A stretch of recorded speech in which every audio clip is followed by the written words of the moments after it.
Veo que todos están listos para escuchar, entonces ya están en el libro de Hechos y pues hoy vamos a ver algunas instrucciones interesantes. El Señor dejó en la Biblia varios temas o varias cosas diferentes para los que le gusta la ley, hay de la ley, para los que les gusta la historia, hay historias, pero más que nada, si es de la ley, si es de historia, si es poética, siempre nos lleva al Señor Jesucristo. Entonces, hoy vamos a estar viendo en el libro de Hechos del versículo 12 hasta el versículo 26. Y yo tengo un hermano que es cocinero, desde pequeño le encantaba cocinar y cuando yo estaba en casa junto con él, él es el que es antes que yo, me enseñaba algunas cosas como para prepararlos y yo no sé cocinar como él, pero bueno, ahí aprendí. Y en una ocasión él no estaba, entonces yo quería cocinar y preparar algo para mí, para comer, y me tocó, ¿ahora qué hago? Porque me dio las instrucciones, pero él no está. Y no recuerdo tampoco cómo debo preparar esto. Y era un guiso, ¿verdad? Y pues agarré el teléfono y le llamé. Y hasta ahora si le llamo, me responde y me da las instrucciones. Entonces, pasa de esa forma con nosotros, que muchas veces recibimos instrucciones, puede ser en una escuela, puede ser en la casa, como para preparar, como para limpiar, como para cocinar. Y cuando va la persona o cuando tú sales de tu casa como joven, dices, ¿y ahora qué? ¿Qué hago? Y los discípulos se encontraban en una situación similar. Ellos estaban con el Señor Jesucristo por 3 años, estaban aprendiendo de Él. Él estaba enviando a ellos para que ellos pudieran compartir el evangelio. Él estaba enviando a ellos para que podían hacer milagro. Él estaba con ellos en todo tiempo. Pero ahora vimos la semana pasada con el pastor Willer que Jesús se fue y ellos se quedaron viendo. Sin embargo, vinieron 2 hombres y les dijo, ¿por qué están viendo ahí? El mismo Señor Jesucristo que fue de la misma forma va a regresar. Y hoy vamos a ver una etapa donde podemos decir que ellos estaban diciendo, ¿y ahora qué? Ya nos dio instrucciones, ya nos mostró, ya nos guió, pero ¿ahora qué?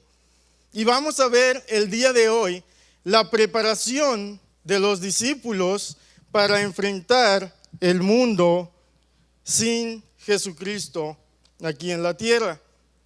Entonces,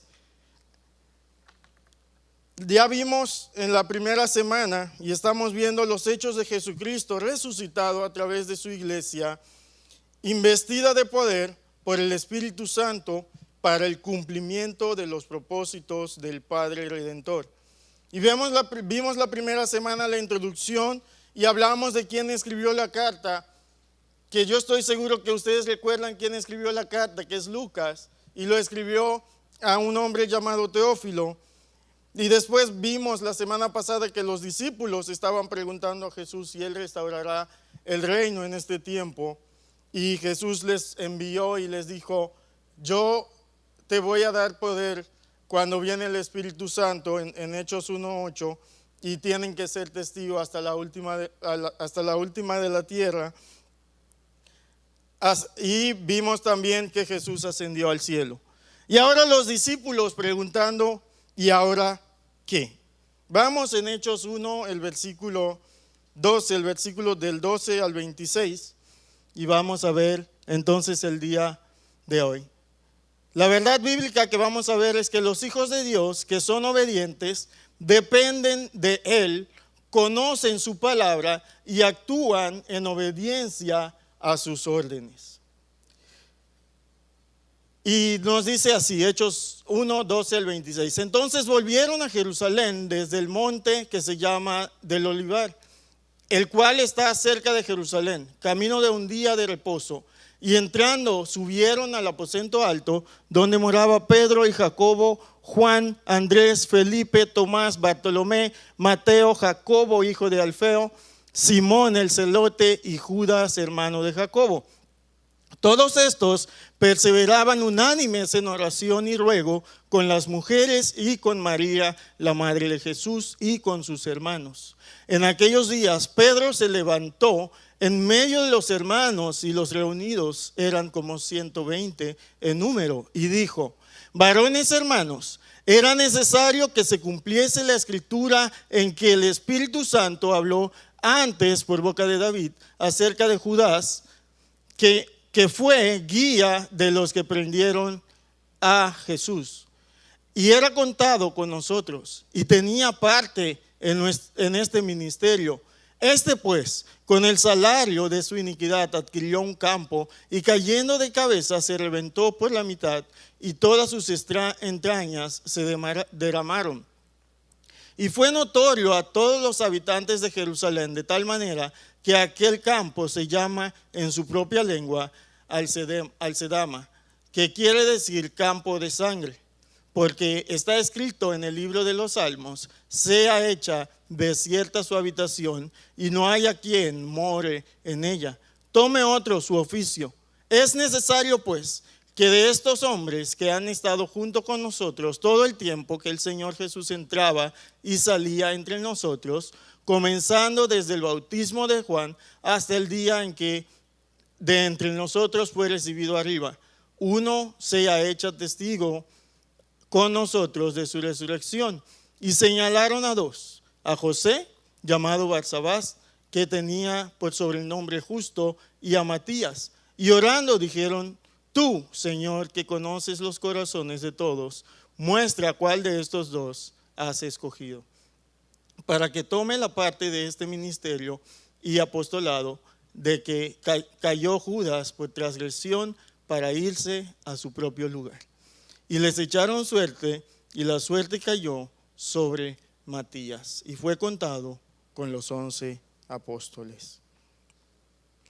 Padre, gracias por tu palabra que tú nos dejaste, y gracias porque a través de ella cada día podemos leer, podemos estudiar y podemos aprender cuál es tu propósito para nosotros, y también de esta misma forma podamos crecer y ser cada día más como Jesucristo. Te pedimos que seas tú hablando a cada uno de nosotros que estamos aquí, para que de esta manera no salimos de la misma forma que entramos, y que podamos salir con el deseo de cumplir con lo que dice tu palabra. En el nombre de Jesús. Amén. En esta tarde vamos a ver, y cuando leí estos versículos quizás te preguntas, pues, ¿qué me quiere decir estos versículos? Quizás a mí no me toca, quizás a mí no me da nada interesante estos versículos, porque habla de los apóstoles. Sin embargo, te quiero decir que en estos versículos encontramos algo o algunas cosas interesantes, porque después de la ascensión de Cristo y antes de la venida del Espíritu Santo, los apóstoles y otros se dedicaron a la oración unificada, así como al cuidado, entendiendo y aplicando la palabra de Dios. Y es de suma importancia que nosotros también podamos entender que es importante la oración, que es importante la palabra de Dios antes de empezar con cualquier tipo de ministerio.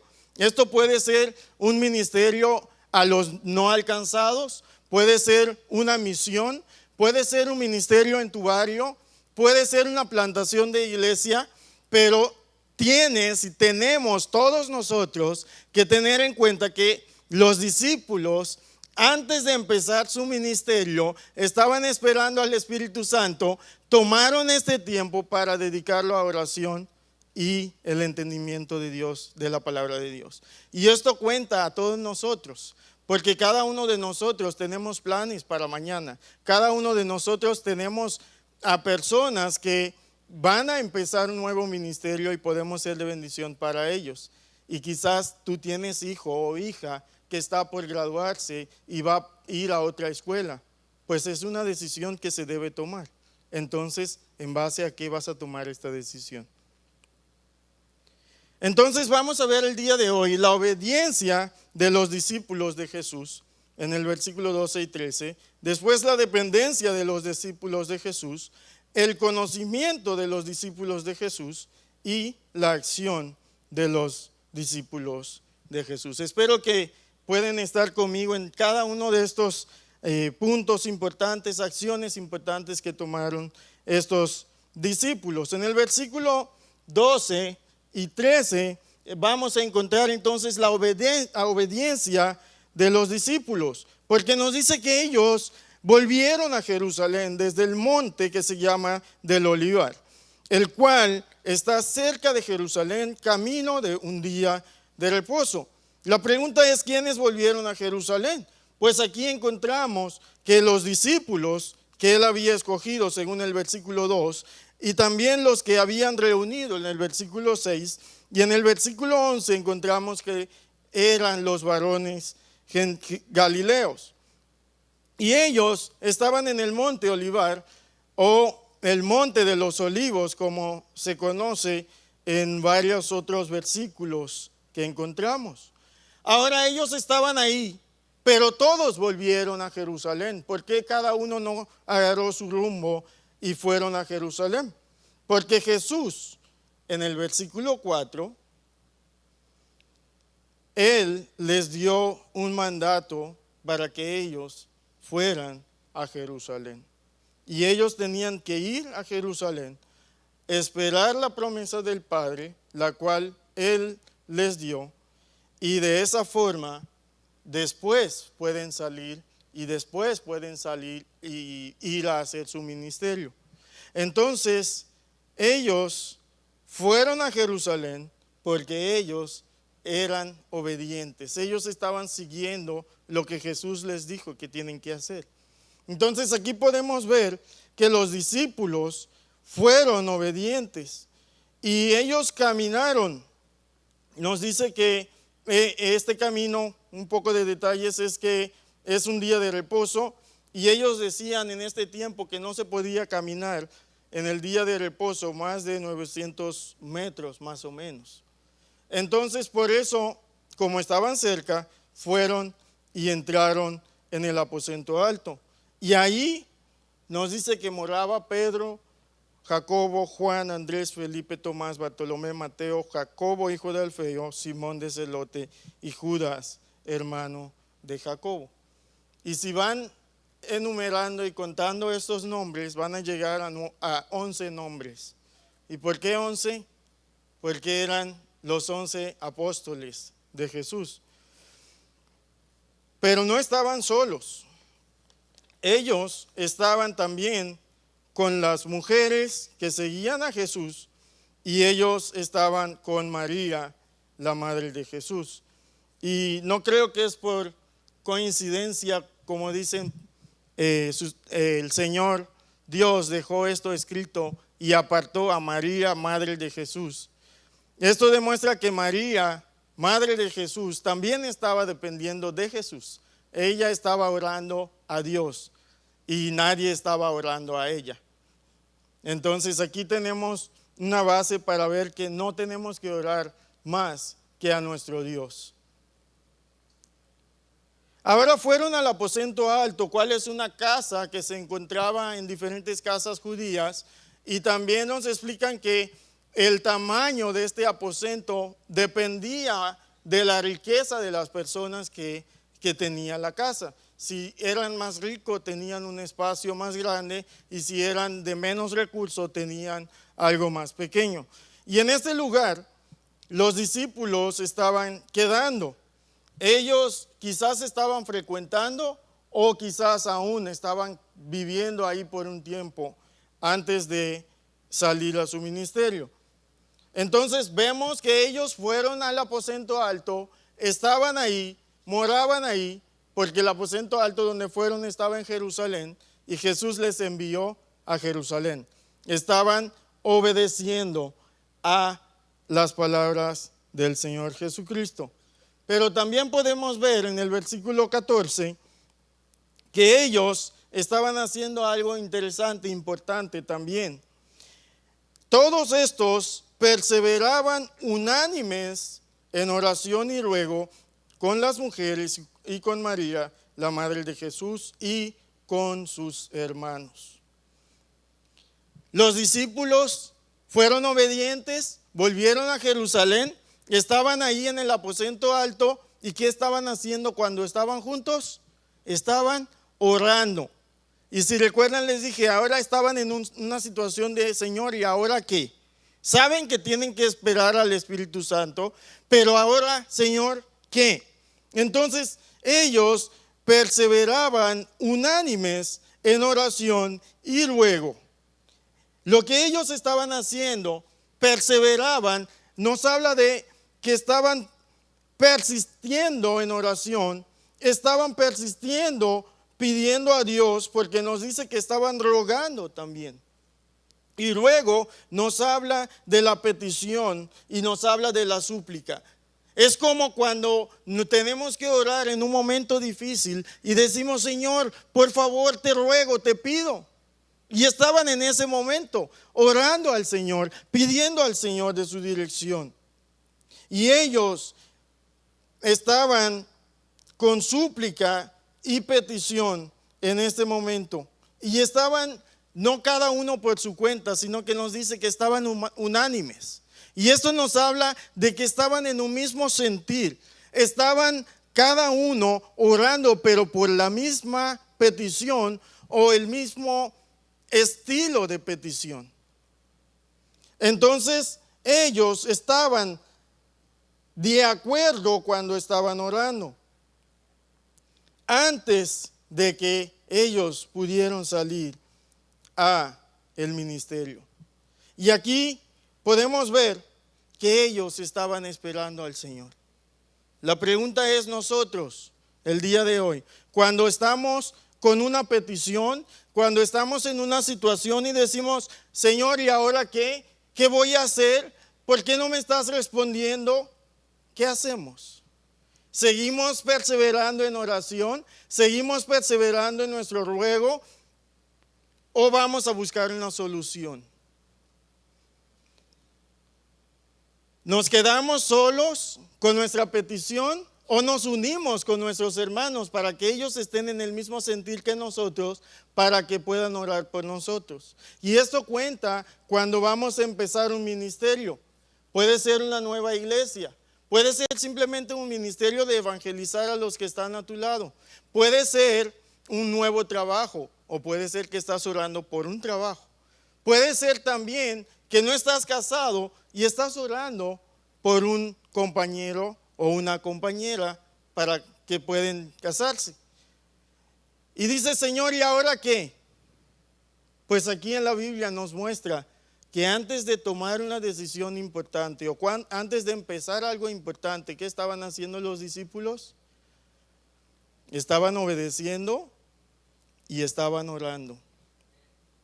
Y estaban no solamente orando, sino estaban en ruego, estaban pidiendo al Señor, estaban rogando a Él para que Él les puede guiar, para que Él les puede dirigir antes de que ellos empiecen su ministerio.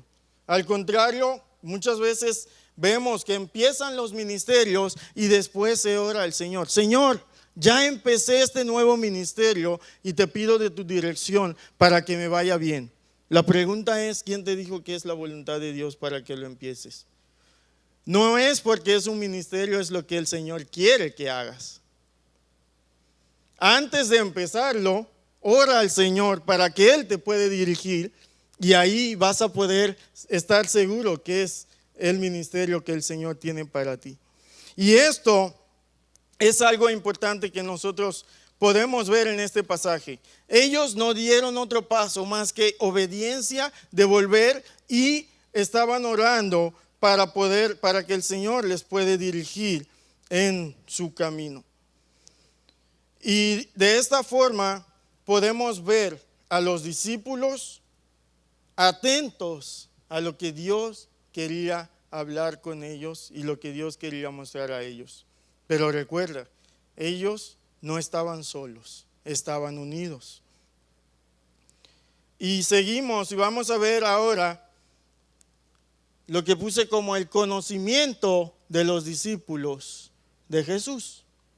Y aquí podemos ver más adelante que ellos conocían la palabra. En el versículo 15 al versículo 20 nos cuenta que Pedro se levantó en medio de los hermanos y los reunidos eran como 120.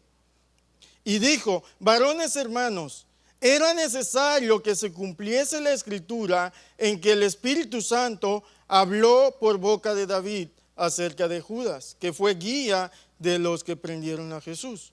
Y aquí vemos que Pedro, cuando se levantó, no dijo: hermanos, yo creo que tenemos que hacer esto, o hermanos, yo siento que yo tengo que hacer el otro, o ustedes tienen que hacer el otro, sino que él fue, ¿a dónde?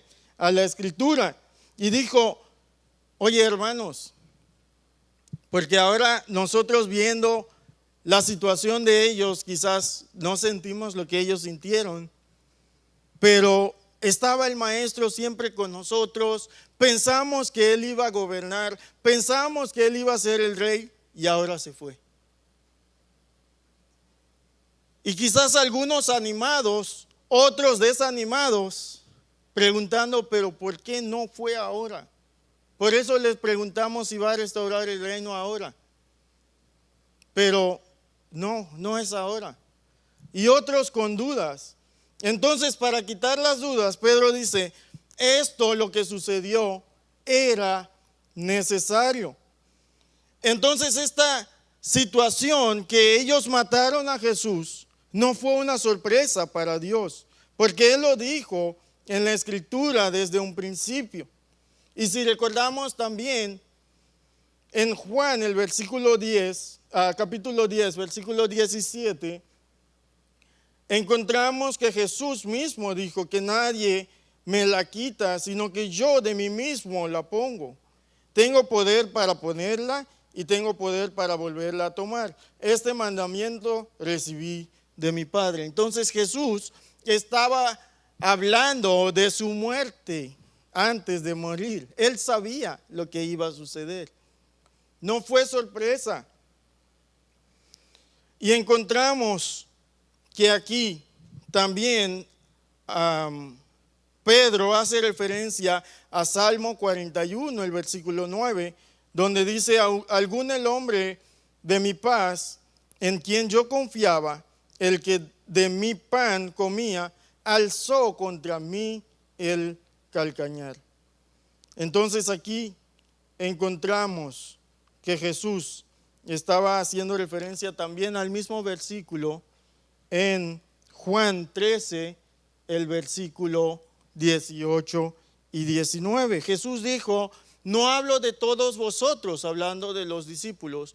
Yo sé a quienes he elegido, mas para que se cumpla la escritura, el que come pan conmigo levantó contra mí su calcañar. Desde ahora os digo, antes que suceda, para que cuando suceda creáis que yo soy. No fue sorpresa para Jesús que le iban a matar. Y podemos ver aquí que Pedro estaba animando a los hermanos, diciéndoles: hermanos, esto no fue sorpresa para Dios. Y encontramos también que, bueno, aquí tengo algo que Spurgeon escribió, que dice: el lenguaje, el alzó contra mí su calcañar, tiene como significado un acto traicionero. No es solamente el darle la espalda a mí, sino dejarme con una dura patada, así como la puedo dar un caballo salvaje. Entonces era algo difícil. Jesús sabía que iba a suceder. Y también Pedro les dice: y era contado con nosotros y tenía parte en este ministerio. Entonces Judas fue parte del ministerio de Jesucristo. Él fue uno de los discípulos que estaban con él, que estaba viendo los milagros, y también la Biblia nos dice que era tesorero. Él fue parte del ministerio que tenían, fue contado con ellos, pero nunca él creyó en Jesús como el Mesías. Y encontramos en Juan 6, el versículo 64, que Jesús mismo dijo también: pero hay algunos de vosotros que no creen, porque Jesús sabía desde el principio quiénes eran los que creían y quién le había de entregar. Y también en el versículo 70 y 71 encontramos que Jesús le respondió: no os escogisteis, no os he escogido yo a vosotros los 12, y uno de vosotros es diablo. Y Jesús hablaba de Judas Iscariote, hijo de Simón, porque este era el que le iba a entregar. Entonces nos dice también más abajo en el versículo 18 que este Judas, pues, con el salario de su iniquidad, adquirí un campo, y cayendo de cabeza se reventó por la mitad, y todas sus entrañas se derramaron. Y fue notorio para todos los habitantes de Jerusalén, de tal manera que aquel campo se llama en su propia lengua Alcedema, que quiere decir campo de sangre. Y aquí tenemos a Pedro, porque quizás dicen, bueno, estamos leyendo un montón, pero aquí tenemos a Pedro y tenemos que entender un poco. Pedro se levantó y empezó a hablar con los hermanos. Antes de empezar el ministerio, ¿a dónde fue Pedro? ¿A quién? A la Escritura. Y de la misma forma nosotros también, antes de empezar cualquier ministerio, no solamente tenemos que ser obedientes, no solamente tenemos que estar orando, sino tenemos que escudriñar las Escrituras. Porque a veces podemos pensar que estamos haciendo algo para Dios, pero si vamos a la Biblia quizás no tiene nada que ver con Dios. Quizás es mis emociones, es lo que yo siento, lo que yo pienso, lo que me da la gana de hacer. Pero aquí podemos ver, no lo hicieron, bueno, lo hicieron para empezar el ministerio, pero ellos sabían, conocían la Escritura. Entonces podemos ver el conocimiento de ellos después de que Jesús fue de la tierra. Ellos no se olvidaron, ellos tenían la Escritura, no como nosotros lo tenemos el día de hoy, pero tenían la Escritura y podían ir a la Escritura para ver, oye, esto es lo que sucedió, ya estaba destinado a suceder, porque Dios lo ha dicho por medio de David hace mucho tiempo. Y vemos que él hace referencia también a Judas, que murió, y nos dice en Mateo 27, el versículo 5 al 7, que él salió, se fue, se ahorcó, y también tomando el dinero de él, los principales sacerdotes compraron con ella un campo del alfarero. Y esto nos muestra otra vez que él estaba explicando algo que ya fue mencionado en el pasado. Y él estaba haciendo referencia a varios versículos, porque conocía el versículo, la palabra de Dios. Entonces podemos ver que aunque nosotros como seres humanos podemos sentir feo, podemos sentir, pues, ¿por qué? El plan de Dios incluía a Judas. Por eso vemos en el versículo 20 que dice: porque está escrito en el libro de los Salmos, sea hecha desierta su habitación y no haya quien more en ella. Tome su oficio una vez y otro tome su oficio. Y aquí podemos ver que él estaba citando otra vez versículos que encontramos en Salmo, tanto el Salmo 69 como el Salmo 109. Y estas acciones demuestran que Pedro estaba quitando dudas de los hermanos. Pues estamos en una situación que no sabemos por qué, no entendemos por qué Jesús nos dijo: vengan aquí, esperan, pues somos obedientes, vamos a estar orando, pero ahora ¿qué tenemos que hacer? Pues vamos a la Escritura. Recuerdan que esto ya fue dicho por el Señor. Y aquí vemos un caso muy lamentable de Judas, porque Judas estaba con el Señor, Judas caminaba con el Señor, Judas era parte del ministerio del Señor, fue contado con los 12. Pero ¿saben qué es triste? Que Judas nunca reconoció a Jesús como el Mesías. Y hoy día nadie quiere llamar a sus hijos Judas, porque es un nombre que nos hace pensar en traición, nos hace pensar en alguien que entregó a Jesús. Pero ¿saben qué? En las iglesias existe todavía y seguirá existiendo muchos Judas. ¿Por qué? Porque Judas estaba con el Señor, escuchaba del Señor, miraba los milagros del Señor, pero nunca creyó. Y hoy día hay muchas personas también en la iglesia que escuchan la palabra del Señor, que leen la palabra del Señor, que lo dicen a otros, pero nunca creen en Jesús como el Mesías, como el Salvador. Y si podemos ir un poco más lejos, también en las iglesias se puede ver a personas que son parte de un ministerio, como Judas lo fue, y que estaban sirviendo, entre comillas, a Jesús, y que quizás hoy día están sirviendo al Señor, entre comillas, pero nunca reconocen a Él como el Salvador.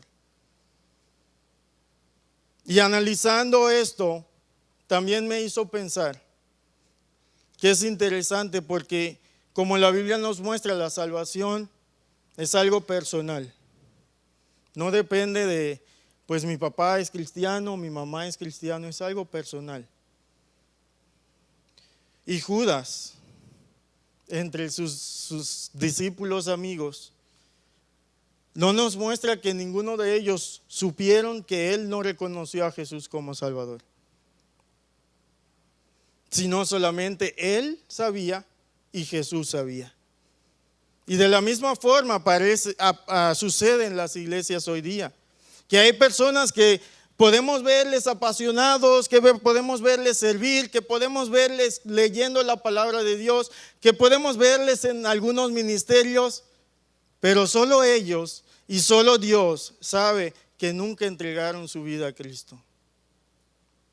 Sin embargo, la Biblia nos muestra que cada uno de nosotros debemos examinarnos personalmente y ver si somos quizás un Judas. Si quizás estamos sirviendo al Señor, si estamos viviendo para Él, entre comillas, si estamos haciendo cosas para agradar a los que están a nuestro alrededor, pero que nunca entregamos nuestra vida a Él. Y sabemos, y fue mencionado un montón de veces aquí en Río Grande Bible Church, la iglesia, venir al servicio los domingos no nos salva. Escuchar la palabra de Dios, sí, la fe viene por el oír, pero si nunca te arrepientes y entregas tu vida a Jesús, no vas a ser salvo. Vas a ser como Judas.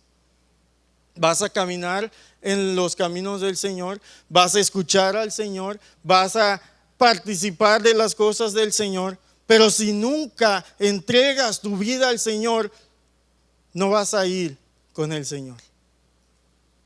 Al contrario, la Biblia nos dice que va a haber sufrimiento para los que no están en Cristo.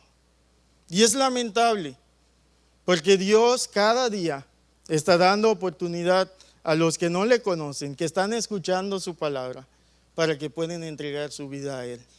Y es solamente a través de la fe en Cristo Jesús. Y de la misma forma para nosotros como padres, todavía mi bebé tiene 1 año y medio, pero les animo a cada padre, cada madre que están y que conocen al Señor, que cuando alguien les pregunta a sus hijos, sus hijas, ¿cuándo fue que conociste al Señor? Ustedes deja que ellos respondan. Porque la semana pasada recuerdo que Pastor Wheeler estaba diciéndonos que hay que compartir un testimonio, pero también él dijo que el peor de los casos puede ser que no hay ningún testimonio. Y va a ser como Judas. Entonces Dios nos está llamando a nosotros que somos creyentes a compartir el Evangelio, a seguir compartiendo el Evangelio a los que no conocen al Señor. Y esas personas pueden estar en una iglesia, pueden ser personas que sirven en una iglesia, pueden ser personas que dicen la palabra de Dios con su boca o que hacen muchas cosas para el Señor, pero nunca reconocieron a Él como su Salvador.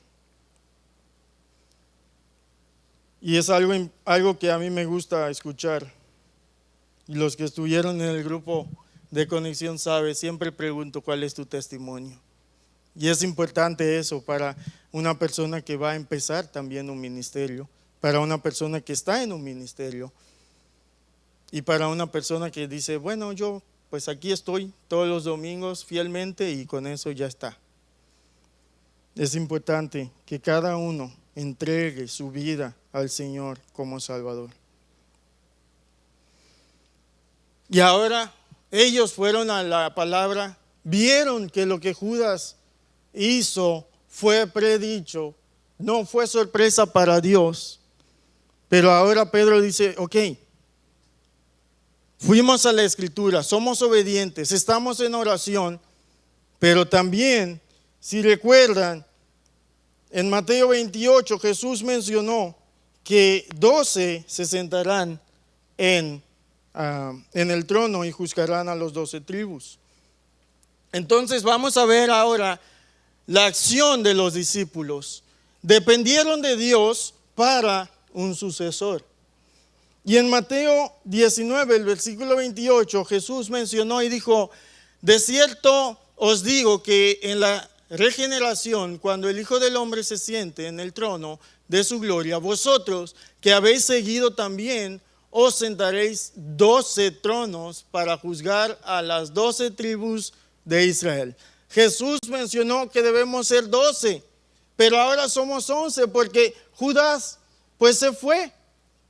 Nunca creyó en el Señor. Entonces, ¿qué vamos a hacer? Y Pedro dice, es necesario en el versículo 21, si tienes tu Biblia ahí, pues que de estos hombres que han estado junto con nosotros todo el tiempo que el Señor Jesús entraba y salía entre nosotros, comenzando desde el bautismo de Juan hasta el día que de entre nosotros fue recibido arriba, uno sea testigo con nosotros de su resurrección.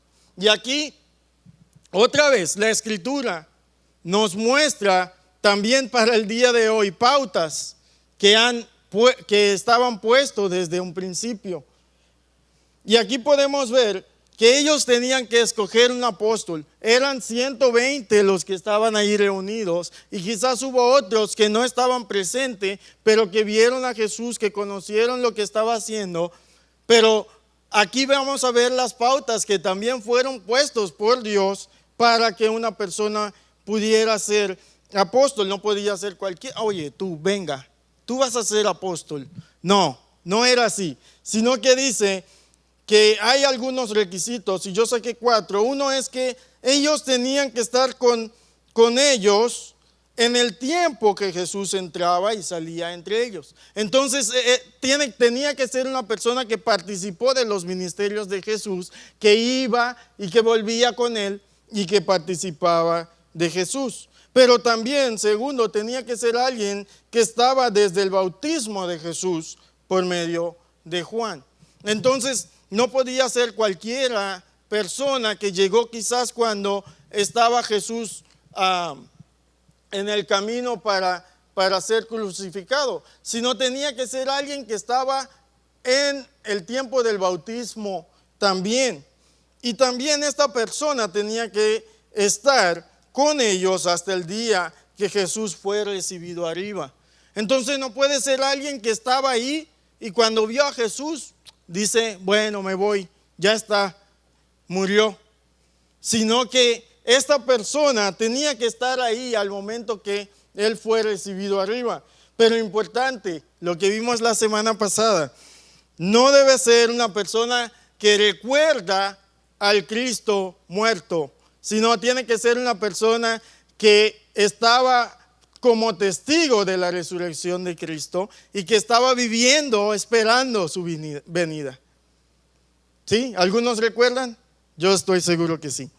La semana pasada lo vimos con el pastor Willer. Entonces, tenía que ser una persona que ha visto su resurrección y que le ha visto ir arriba también. Entonces, no podía ser cualquier persona en aquel tiempo y ahora tampoco. Entonces, viendo esos requisitos, sabemos que el último apóstol fue escogido en este tiempo, antes de que llegó el Espíritu Santo. Y después, pues en el libro de Hechos vamos a ver también la vida de un otro apóstol que va a cumplir con todos estos requisitos. La persona que ellos iban a considerar para tener este apostolado tenía que cumplir con estos requisitos. No podía ser cualquier persona, aunque estaban ahí, aunque estaban orando, aunque estaban unánimes, aunque ellos estaban esperando antes de empezar el ministerio, no podía ser cualquiera. Y de 120, ¿cuántos sacaron? Pues a 2. Y señalaron a 2 en el versículo 23. A José, llamado Barsabás, quien tenía por sobrenombre Justo, y a Matías.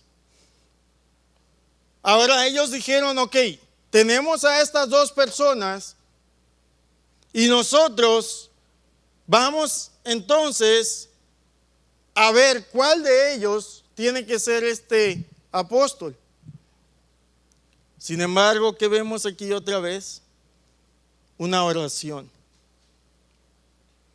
Y en el versículo 24 dice, y orando, dijeron, tú, Señor, que conoces los corazones de todos, muestra cuál de estos 2 has escogido, para que tome parte de este ministerio y apostolado de que cayó Judas, transgresión, para irse a su propio lugar. Y les echaron suerte, y la suerte cayó sobre Matías, y fue contado con los 11 apóstoles. Y oraron. Pero no fue cualquier oración. Y sería bueno tener esta oración por ahí cerca, marcarlo, quizás imprimirlo. Porque dijeron, tú, Señor, que conoces los corazones de todos, muestra cuál de estos 2 has escogido. Y aquí podemos ver que no fueron ellos quienes escogió el apóstol, que no fue el más carismático, el que más nos gusta, el que menos nos regaña. No, fue el Señor quien escogió. Y aquí nos cuenta, nos dice el versículo 26, que echaron suerte, y quizás nosotros decimos, pero ¿qué es eso de echar suerte? Ellos echaron suerte porque ellos en el pasado, pues en el tiempo pasado, era un método que utilizaban para decidir, pero este método lo utilizaban después de haber orado y Dios les mostraba así.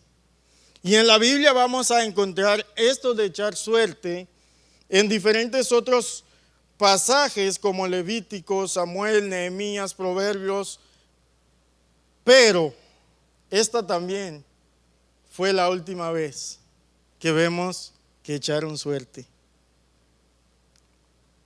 Y podía terminar aquí. Si quieres saber por qué, venga la siguiente semana para ver.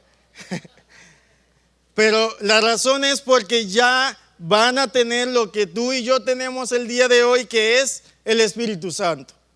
Y el Espíritu Santo les va a mostrar, les va a guiar. Entonces nosotros también el día de hoy, cuando oramos, decimos, Señor, tú que conoces los corazones, y si somos sus hijos, Él también nos va a guiar. Y quizás vamos a tener que esperar como los discípulos esperaron, pero tenemos que recordar que debemos ser obedientes, debemos orar, debemos rogar a Él antes de empezar nuestro ministerio. Pero tenemos que conocer la palabra de Dios para que podamos actuar y para que podamos caminar conforme a la palabra de Dios. Y después de vivir una vida obediente, que nunca debe faltar, después de orar y rogar al Señor, y después de también estar atento a lo que Dios dice en su palabra, entonces vamos a pedir al Señor ahora de su dirección. Y le decimos: Señor, tú que conoces los corazones de todos, muestra cuál de estos dos has escogido.